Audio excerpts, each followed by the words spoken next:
శ్రీవల్లి కడుపు అబద్ధమని డాక్టర్ చెంప పగలగొట్టి భాగ్యం నాటకాన్ని బయట పెట్టించిన నర్మద. అసలు ఇదంతా ఎలా జరిగిందనేది వీడియోని స్కిప్ చేయకుండా చివరి వరకు చూడండి. ఇల్లు ఇల్లాలు పిల్లలు అప్కమింగ్ ఎపిసోడ్స్లో ఏం జరగబోతుందో ముందుగా తెలుసుకోవాలి అనుకుంటే వీడియోని లైక్ చేసి ఛానల్ని సబ్స్క్రైబ్ చేసుకుని పక్కనే ఉన్న బెల్ సింబల్లో ఆల్ పై క్లిక్ చేయండి. వల్లి నిజ స్వరూపాన్ని రామరాజు తెలుసుకోవాలని మీరు కూడా కోరుకుంటే కామెంట్లో ఎస్ అని టైప్ చేయండి. మొత్తం మీద చూసుకున్నట్లయితే తిమ్మిని బమ్మిని చేసి భాగ్యం అయితే లేని కడుపును ఉందని చెప్పి ఇంట్లో అడుగు పెట్టేటట్టు చేస్తుంది తన కూతురు వల్లినైతే. ఇంక ఇంట్లో వాళ్ళంతా కూడా వల్లి కడుపుతో ఉందని ఇంకా తను చేసిన తప్పులన్నింటినీ కూడా క్షమించేస్తారు. ప్రేమను ఇటు నర్మదను ఎన్ని రకాలుగా ఇబ్బంది పెట్టినా రామరాజుని ఇటు చందుని ఇంట్లో వాళ్ళని మోసం చేసింది అన్న విషయం తెలిసినా చందు కూడా క్షమించాలి అని ఇంకా వేదవతి కాస్త చందుకి చెప్తుంది. చెప్పేసేసరికి ఇంకా చందు కూడా తన మనసు అంగీకరించకపోయినా తల్లి చెప్పిన మాట కోసం అంగీకరిస్తాడు. ఇంకా అలా ఇంట్లో పాతుకుపోయాను కదా అని సంబరపడిపోతుంది. నిజానికి వల్లికి తెలియదు తను నిజంగా కడుపుతో లేను అన్న విషయం. కేవలం భాగ్యం మాత్రమే కడుపుతో ఉంది అని డాక్టర్ చేత అబద్ధం చెప్పిస్తుంది. డాక్టర్ కాళ్ళు కడుపు పట్టుకుని ప్రతిమాలి మరీ అబద్ధం చెప్పించేసరికి డాక్టర్ కూడా అదే విషయం చెప్పడంతో ఇంట్లో వాళ్ళందరూ కూడా నమ్మేస్తారు. ఇంకా ఇదిలా ఉంటే ఇంకా నేను కడుపుతో ఉన్నాను కదా, నా భర్తను ఇంట్లో వాళ్ళని ఒక ఆట ఆడుకోవాలి, నాకు అది కావాలి ఇది కావాలి అని నేను వీళ్ళని అడగాలి, వీళ్ళు నా కోసం అన్నీ తీసుకుని వస్తారు అని తెగ సంబరపడిపోతుంది ఇంకా వల్లి అయితే. ఇంకా ఒకరోజు భాగ్యము ఇటు ఆనందరావు ఇద్దరు బయట కూర్చుని ఉంటారు. బయట కూర్చుని ఉండేసరికి ఆవిడ గారండి అని చెప్పాను కానీ ఏంటి అని చెప్పాను అనేసరికి నాకు ఒక అనుమానం, నిజంగానే అమ్మడు కడుపుతో ఉందా అని ఇద్దరు మాట్లాడుకుంటూ ఉండగా అప్పుడే నర్మద లోపల నుంచి బయటికి వస్తూ ఉంటుంది. ఆ డౌట్ నీకెందుకు వచ్చింది అనగానే ఏమీ లేదు ఆవిడ గారండి, నిన్న అమ్మాయి కడుపుతో ఉన్నాను కదా అనేసరికి మీరు నాలిక అడ్డం ఖర్చుకోవడం నేను చూశాను. నిన్నటి నుంచి అడుగుదామనుకుంటే ఎవరొకరు అలా తిరుగుతూ ఉంటే అడగలేకపోయాను. అసలు ఏమైంది ఆవిడ గారండి, నిజంగానే అమ్మడు కడుపుతో ఉందా? మీరు అబద్ధం చెప్పారు కదా, అమ్మడు కడుపుతో లేదు. అందరూ అక్కడ ఉన్న సమయంలో మీరు ఒక 10 నిమిషాలు పక్కకు వెళ్ళారు, మళ్ళీ తిరిగి వచ్చి కూర్చున్నారు ఏమీ తెలియనట్టు. కానీ అమ్మడు కడుపుతో ఉందని అనుకోవడం లేదు, చెప్పండి అని చెప్పనేసరికి నిజంగా మన అమ్మాయి కడుపుతో లేదు, నేను కావాలనే డాక్టర్ చేత చెప్పించాను. కానీ ఏంటి మీరు డాక్టర్ చేత చెప్పించారా ఆవిడ గారు, ఏమంటున్నారండి అంటే మరొక తప్పు చేశారనగానే తప్పలేదు, తప్పు చెయ్యకపోతే అమ్మాయి ఇంట్లో కాపురం చేసుకుంటూ ఉండేది కాదు కదా. అందుకే డాక్టర్ని బ్రతిమలాడి మరి అబద్ధం చెప్పాల్సిన పరిస్థితి వచ్చింది. అప్పుడు ఉన్న ఆ సందర్భంలో అమ్మాయి కడుపుతో లేదు అన్న విషయం బయటపడితే ఇంకా అమ్మాయిని ఇంటికి తీసుకురారు. ఇంకా నాకు వేరే ఆప్షన్ కనిపించలేదు, అందుకే డాక్టర్ని బ్రతిమలాడి చెప్పాల్సిన పరిస్థితి వచ్చింది అనేసరికి ఒక్కసారిగా నర్మద షాక్ అయిపోతుంది. అంటే మరి ఈ విషయం వల్లికి అనగానే అమ్మడకు తెలియదు అని చెప్పి ఇద్దరు మాట్లాడుకుంటారు. ఇద్దరు మాట్లాడుకోవడంతో ఆ మాటలన్నీ విన్న నర్మదకు చాలా కోపం వస్తుంది. అసలు ఈ భాగ్యంలో మార్పు రాదా? ఇంత దరిద్రంగా ఎంత దారుణంగా అబద్ధాలు చెప్పాలని మోసాలు చేయాలని అసలు ఎలా అనుకుంటారు? ఇంట్లో వాళ్ళంతా కూడా వల్లి యొక్క కడుపుతో ఉందని తెగ సంబరపడుతున్నారు. మామయ్య గారు అయితే చాలా సంతోషపడుతున్నారు. అలాంటిది ఇప్పుడు వల్లి యొక్క కడుపుతో లేదు అన్న విషయం మామయ్య గారికి తెలిస్తే మామయ్య గారు తట్టుకోగలరా? అస్సలు తట్టుకోలేరు. మామయ్య గారు మనసుతో మామయ్య గారు ఎమోషనల్తో అసలు ఎలా ఎందుకు చేస్తుంది భాగ్యం? ఎట్టి పరిస్థితుల్లోనూ భాగ్యాన్ని వదిలిపెట్టకూడదు. పోనీలే అని క్షమించి వదిలేసినందుకు ఎంతకు దిగజారిపోతారా?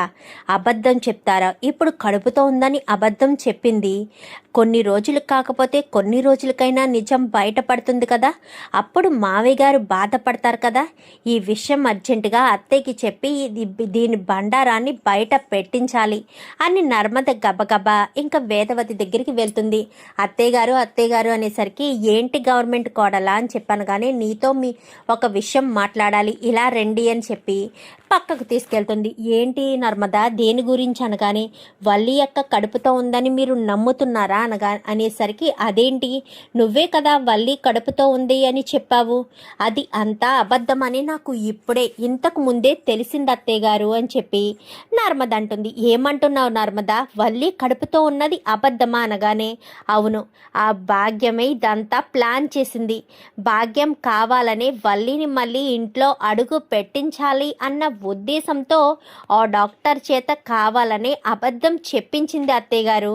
ఇంత మోసం చేస్తుందని కలలో కూడా అనుకోలేదు, ఇంతకు దిగజారిపోతుంది అని అస్సలు అనుకోలేదు అంటూ మాట్లాడేసరికి, ఏం మాట్లాడుతున్నావు నర్మదా, వల్లి కడుపుతో లేదా, మరి ఆ విషయం వల్లికి తెలుసా అనగానే, వల్లి అక్కకు తెలియదు, తను నిజంగా కడుపుతో ఉన్నాను అని వల్లి అక్క అనుకుంటుంది.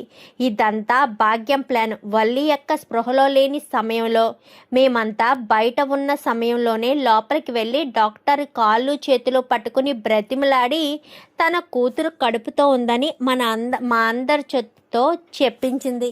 చందు బావ ఎప్పుడైతే మామయ్య గారికి చెప్పేయాలని ఆతృతగా వచ్చినా, ఈలోపు మీకు చెప్పి నేను వల్లి అక్కను తీసుకుని రమ్మని చెప్పాను కదా.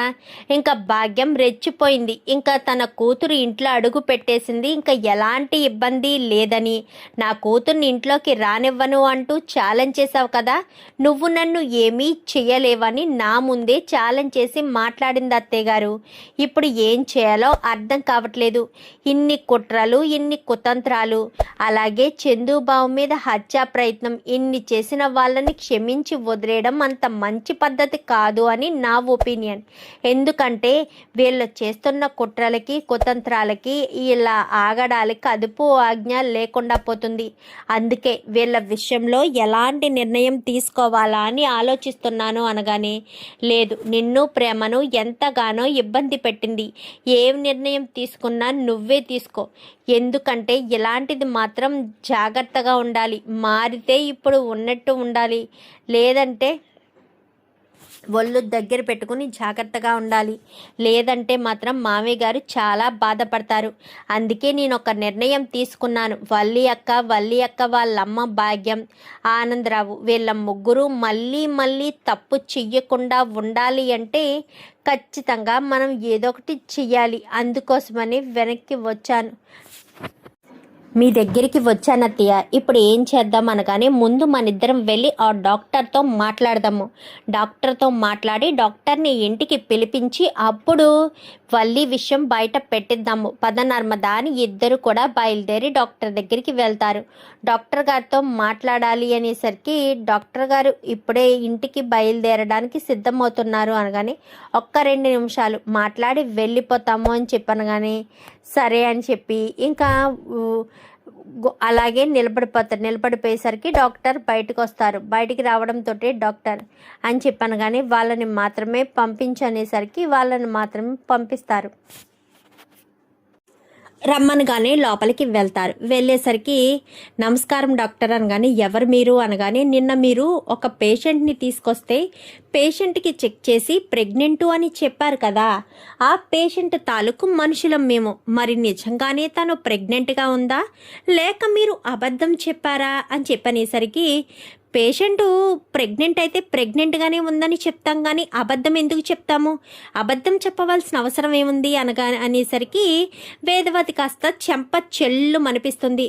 ఏంటి, ఆ పేషెంటు కడుపుతో ఉందా, నిజం చెప్పండి అనేసరికి, మీరు ఎవరి గురించి మాట్లాడుతున్నారనగానే, వల్లి గురించి. భాగ్యం వచ్చి, అదే వాళ్ళ అమ్మ వచ్చి మీ కాళ్ళు పట్టుకుని మరీ బ్రతిమాలింది కదా, నా కూతురు కడుపుతో ఉంది, దయచేసి కడుపుతో ఉందని చెప్పండి, తను ప్రెగ్నెంట్ కాకపోయినా సరే అని బ్రతిమాలితే మీరు మీ డాక్టర్ వృత్తికే అన్యాయం చేసి మాకు అబద్ధం చెప్పారు కదా, చెప్పండి నిజమని చెప్పాను. కానీ నేనేం అబద్ధం చెప్పలేదు, ఉన్నది ఉన్నట్టు చెప్పానంతే. మీరే పొరపడుతున్నారు, నిజంగానే తను కడుపుతో ఉంది అని డాక్టర్ అయితే చెప్తుంది. ఓహో, నిజంగానే తను కడుపుతో ఉందా, సరే అయితే కడుపుతోనే ఉంది కదా. వెంటనే అది అనగానే మళ్ళీ వేదవతి చంప పగలగొడుతుంది. ఇప్పుడు చెప్పండి అనగానే, అవును, తను నిజంగా కడుపుతో లేదు, వాళ్ళ ఆయన మంచివాడు కాదు అని చెప్పడం వల్లే నేను అబద్ధం చెప్పాను, ఒక ఆడపిల్ల జీవితాన్ని నిలబెడదామని చెప్పాను అనగానే, ఏంటి వాళ్ళ ఆయన మంచివాడు కాదా, ఏంటత్తయ్య ఇలా మాట్లాడుతుంది ఇవిడి అని చెప్పాను. కానీ నేను అబద్ధం ఎందుకు చెప్తానమ్మా, నిజంగా తను వచ్చి నా కాళ్ళు పట్టుకుని నా కూతురు భర్త అస్సలు మంచివాడు కాదు, ప్రతి క్షణం తనని టార్చర్ చేస్తున్నాడు, తల్లి కాలేదు అంటే డైవర్స్ ఇస్తాను అని చెప్పాడు, అందుకోసమనే దయచేసి మీరు నా కూతురు కడుపుతో ఉందని చెప్పండి అంటూ చెప్పింది. సర్లే, ఒక ఆడపిల్ల భవిష్యత్తుని కాపాడడం కోసమే కదా, తర్వాత ఏదైనా వాళ్ళే తంటాలు పడతారు అన్న ఉద్దేశంతో నేనే అబద్ధం చెప్పాను. ఇప్పుడు ఏమైంది అనగానే, ఏమైందా, మీకు ఆ భాగ్యం అబద్ధం చెప్పింది, వాళ్ళ ఆయన కొడుతున్నాడు కడుపుతో లేదు అని చెప్పింది కదా, అదంతా అబద్ధం. అసలు మా బావగారు పల్లెత్తి మాట కూడా అనని మనిషి. మా బావగారి విషయంలో వీళ్ళు తప్పు చేశారు, మా కుటుంబాన్ని మోసం చేశారు. ఇప్పుడు గనక మీరు ఇంటికి వచ్చి ఆ విషయాన్ని బయట పెట్టకపోతే మేము సరాసరి ఇక్కడి నుంచి నేరుగా పోలీస్ స్టేషన్కి వెళ్ళి కంప్లైంట్ ఇవ్వాల్సిన పరిస్థితి వస్తుంది.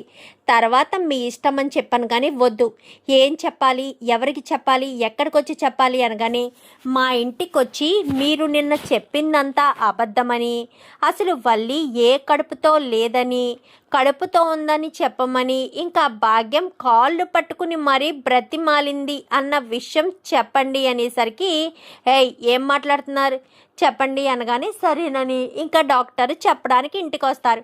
ఇంటికి వచ్చేసరికి రండి డాక్టర్ అని చెప్పాను. కానీ ఎవరమ్మా ఎవడా అని చెప్పాను. కానీ వల్లి అక్కను చెక్ చేసిన డాక్టర్ ఈవిడే మామయ్య, ఈవిడ ఏదో విషయం చెప్పాలని ఇంటికి వచ్చారు, వల్లి అక్క వాళ్ళు ఎక్కడున్నారు అనగానే, వాళ్ళు గదిలో ఉన్నారు అనేసరికి, వల్లి అక్క రాక్క అని చెప్పాను. కానీ బయటకు వస్తుంది. డాక్టర్ని చూడడంతో వల్లి, డాక్టర్ మీరా, నేను కడుపుతో ఉన్నానని చెప్పింది ఈ డాక్టరే మామయ్య అని చెప్పనేసరికి, అందుకే నీ హెల్త్ ఎలా ఉందో కనుక్కుందామని వచ్చాను, ఇంతకీ మీ అమ్మగారు ఎక్కడున్నారు అని చెప్పాను. కానీ అమ్మ అని చెప్పనేసరికి వాళ్ళ అమ్మ బయటకు వస్తుంది. వెంటనే ఇంకా డాక్టర్ని చూడడంతో వల్లి వాళ్ళమ్మ షాక్ అయిపోతుంది.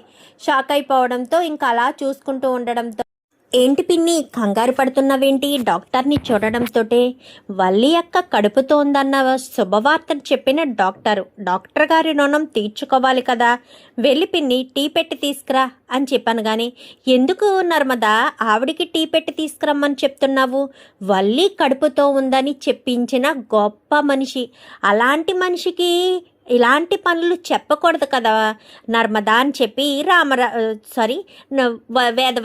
వేదవతి అనేసరికి, చెప్పించడం ఏంటి అనగానే, అదే మావయ్య గారు, అలాంటి గొప్ప కూతుర్ని కంది కదా మన ఇంటి గౌరవాన్ని నిలబెట్టే కూతుర్ని, ఆవిడికి పనులు చెప్పకూడదు అని అత్తయ్య ఉద్దేశం అనేసరికి, ఇంకా ఏంటి డాక్టర్ ఇలా వచ్చారు అనగానే, అదే మన కోడల్ని పరీక్షించడానికి వచ్చారు, ఆ రోజు హడావిడిగా చెప్పారు కదా, మందులేం వాడాలో ఏంటో ఏమీ చెప్పలేదంట, అందుకు ఇప్పుడు చెప్పడానికి వచ్చారండి, చూడండి డాక్టర్ కరెక్ట్గా చూసి నిజాన్ని చెప్పండి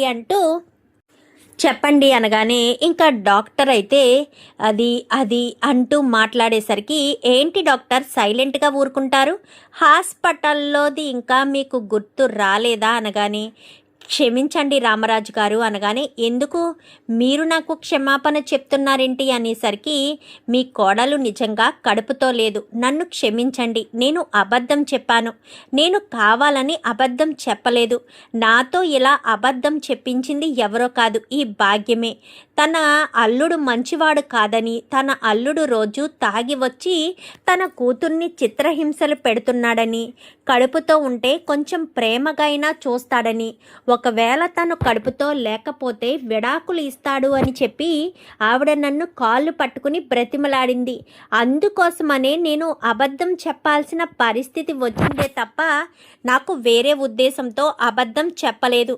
మీ ఆవిడ, మీ కోడలు గారు హాస్పిటల్కి వచ్చే వచ్చే వరకు కూడా భాగ్యం కావాలనే అబద్ధం చెప్పిందని, మీ అబ్బాయి అలా చేసే మనిషి కాదు అన్న విషయం నాకు తెలిసింది.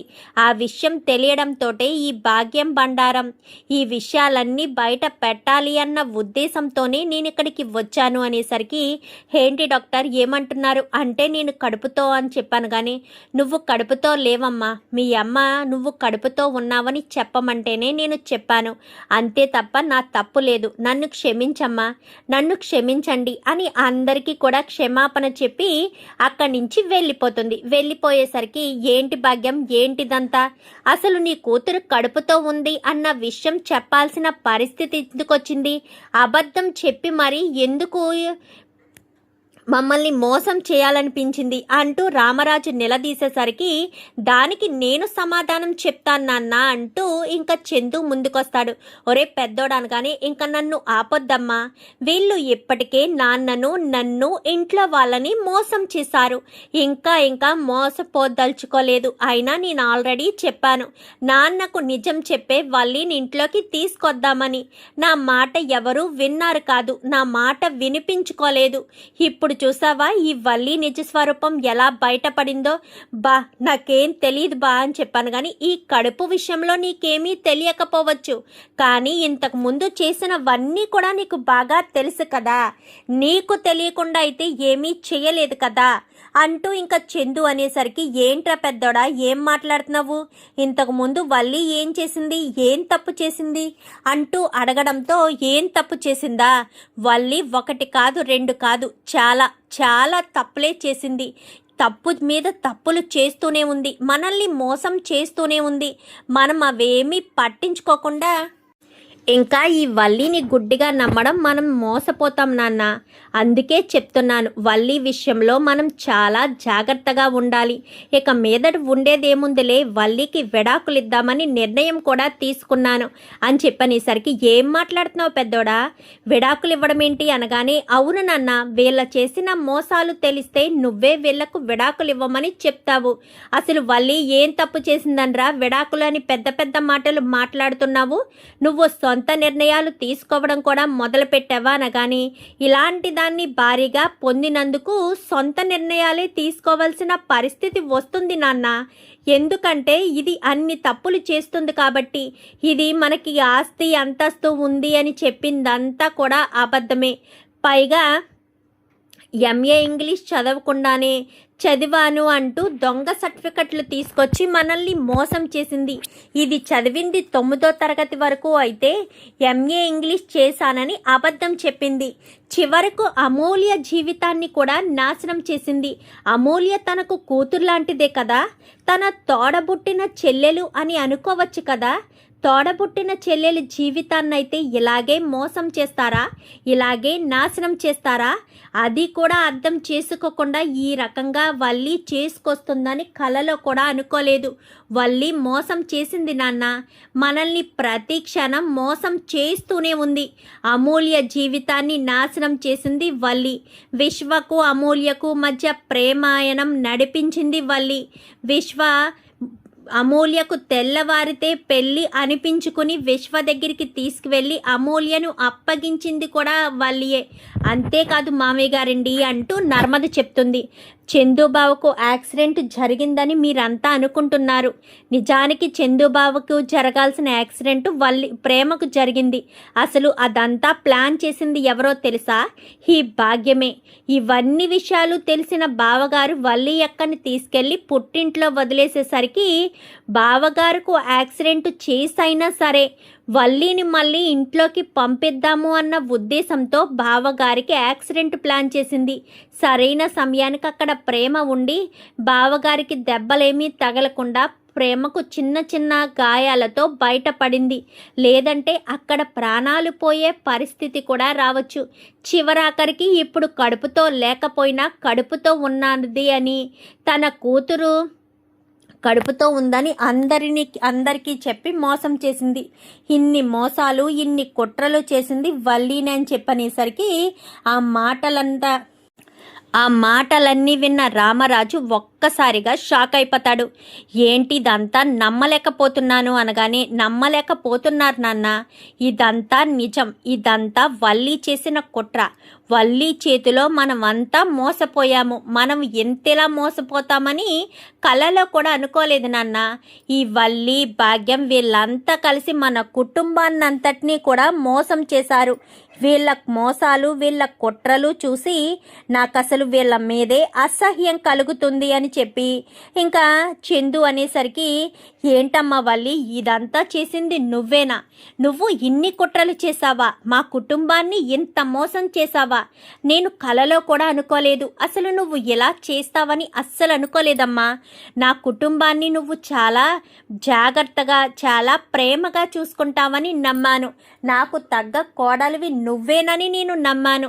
అలాంటిది నువ్వు నా కుటుంబాన్ని మోసం చేయడంతో పాటు నా కొడుకు జీవితాన్ని నాశనం చేసి నా కూతురు భవిష్యత్తుని అంధకారం చేస్తావని కలలో కూడా అనుకోలేదమ్మా. నువ్వు ఇంత దుర్మార్గంగా, ఇంత దారుణంగా చేస్తావని కలలో కూడా అనుకోలేదు అంటూ రామరాజు ఎంతగానో బాధపడతాడు. ఇన్ని కుట్రలు చేసిన దాంతో ఇంకా నేను కలిసి ఉండాలా నాన్న? ఇలాంటి దాంతో నేను ఇంకా నా జీవితాన్ని కొనసాగించాలా నాన్న? చెప్పండి నాన్న, మీరే చెప్పాలి. ఇదంతా చేసింది, ఇంత కుట్రలు చేసిన దాంతో నేను ఇంకా భరించాలా? ఎలా భరించాలి నాన్న? ఎలా కలిసి ఉండాలి దీంతో? అందుకే నాకు ఇదంటే ఇష్టం లేదు. దీన్ని శాశ్వతంగా వదిలించుకోవాలి అన్న ఉద్దేశంతోనే నిర్ణయం తీసుకున్నాను అని చెప్పి మాట్లాడేసరికి, మంచి నిర్ణయం తీసుకున్నావు. నిజంగా నువ్వు తీసుకున్న నిర్ణయంలో ఏ మార్పు లేదు. నిజంగా నువ్వు చాలా గొప్పగా నిర్ణయం తీసుకున్నావమ్మా అని చెప్పి, తీసుకున్నావు పెద్దోడా అని చెప్పి రామరాజు అయితే అంటాడు. మామయ్య గారండి, నేను తప్పు చేశాను, నన్ను క్షమించండి అనగానే, తప్పు చేశాను క్షమించండి అని ఎప్పుడు చెప్తావేంటమ్మా? నువ్వు చేసింది తప్పే. తప్పు చేశాను నువ్వు ప్రత్యేకించి ఏమీ అనుకోనవసరం లేదు. నా కొడుకుని, నా కుటుంబాన్ని, అందరినీ మోసం చేసిన నువ్వు నా ఇంట్లో నా కోడలుగా ఇక మీదట ఉండడానికి నేను అస్సలు ఒప్పుకోను. ఇంకా నీకు నాకు మా కుటుంబానికి ఎలాంటి సంబంధం లేదు. నువ్వు అసలు ఇంట్లో ఉండడానికి కూడా వీల్లేదు. తక్షణమే నువ్వు, నీ తండ్రి, నీ తల్లి మొత్తం ముగ్గురు ఇంట్లోంచి బయటికి వెళ్ళకపోతే మెడపట్టి బయటకు గెంటాల్సిన పరిస్థితి వస్తుంది అనేసరికి, నాన్న వీళ్ళ ఇంట్లోంచి అడుగు బయటెట్టేంత వరకు నేను ఇంట్లో అడుగు పెట్టను అని చందు కాస్త చాలా కోపంగా వెళ్ళబోయేసరికి, బా అది కాదు బా, ప్లీజ్ బా, క్షమించు బా అనగా, చిచి నీ మొహం చూడడానికి నాకు అసహ్యం కలుగుతుందే అని చందు వల్లి మొహం మీదే చీదరించుకుని అక్కడి నుంచి వెళ్ళిపోతాడు. వెళ్ళిపో అమ్మ వల్లి, నువ్వు నా కుటుంబంలో ఉండద్దు. నా కుటుంబంలో పెట్టిన చిచ్చు చాలు. నువ్వు ఇలాంటి దానివి అని తెలియక ఎన్ని రోజులు నిన్ను నెత్తిన పెట్టుకుని చూసుకున్నాను. కానీ నువ్వు నన్ను ఎంతలా మోసం చేస్తావని, ఇంత దారుణంగా మోసం చేస్తావని కలలో కూడా అనుకోలేదు వల్లి. ఈ రకంగా నువ్వు నన్ను మోసం చేసే పరిస్థితి వస్తుందని నేను అస్సలు ఊహించలేదు అంటూ రామరాజు కాస్త మాట్లాడేసరికి, అది కాదు మామయ్య గారు, అది కాదు మామయ్య గారు అంటూ బ్రతిమలాడుతుంది. నువ్వు నన్ను ఎంత బ్రతిమలాడినా నా కొడుకు కంటే నువ్వు నాకు ఎక్కువ కాదు. నా కొడుకు నువ్వు ఇంట్లోంచి అడుగు బయట పెడితేనే కానీ వాడు ఇంట్లోకి రాను అని చెప్పాడు. మరి అలాంటి తప్పుడు నిన్ను ఇంట్లో నేను ఎలా పెట్టుకుంటాను? నిన్ను ఇంట్లోకి నేను ఎలా తీసుకొస్తాను? తీసుకురాలేను కదా. సో నువ్వు ఇంట్లో అడుగు పెట్టడానికి వీల్లేదు. నా ఇంట్లోకి నువ్వు రావద్దు అంటూ ససేమిరా రామరాజు వల్లి వాళ్ళమ్మని వెళ్ళిపోమని చెప్తాడు. ఎంత క్షమాపణ అడిగినా, ఎంత కాళ్ళు పట్టుకుని బ్రతిమలాడుతున్నా అస్సలు వినిపించుకోకుండానే ఇంట్లోంచి వెళ్ళిపోమని ఇంకా గట్టిగా చెప్పడంతో ఇంకా రామరాజు అయితే చాలా కోపంగా మాట్లాడేసరికి వల్లి వాళ్ళైతే ఇంటి నుంచి బయటికి వెళ్ళిపోతారు. ఇంకా చందు అయితే బయటికి వెళ్ళిపోయి రైస్ మిల్లోనే ఉండిపోతాడు. ఈ విషయాలేమీ తెలియని తిరుపతి, ఏంట్రా పెద్దోడా అప్పుడే ఇక్కడికి వచ్చావేంటి? ఇంటికి వెళ్ళావు కదా అనగాని, ఏమీ లేదు మామ, నేను కొంతసేపు లోపల పడుకుంటానని లోపలికి వెళ్ళిపోతాడు చందు. అల్లుడు అసలు ఈ మధ్యన సంతోషంగానే లేడు. పెళ్ళైనప్పటి నుంచి కొన్ని రోజులు బాగున్నాడు, తర్వాత మళ్ళీ బాధపడుతూనే ఉన్నాడు అని చెప్పి తిరుపతి కాస్త అనుకుంటాడు. చూద్దాం మరి రాబోయే ఎపిసోడ్స్లో ఏం జరుగుతుందో. వీడియో నచ్చితే లైక్ చేసి ఛానల్ని సబ్స్క్రైబ్ చేసుకుని పక్కనే ఉన్న బెల్ సింబల్లో ఆల్ పై క్లిక్ చేయండి. Thank you for watching.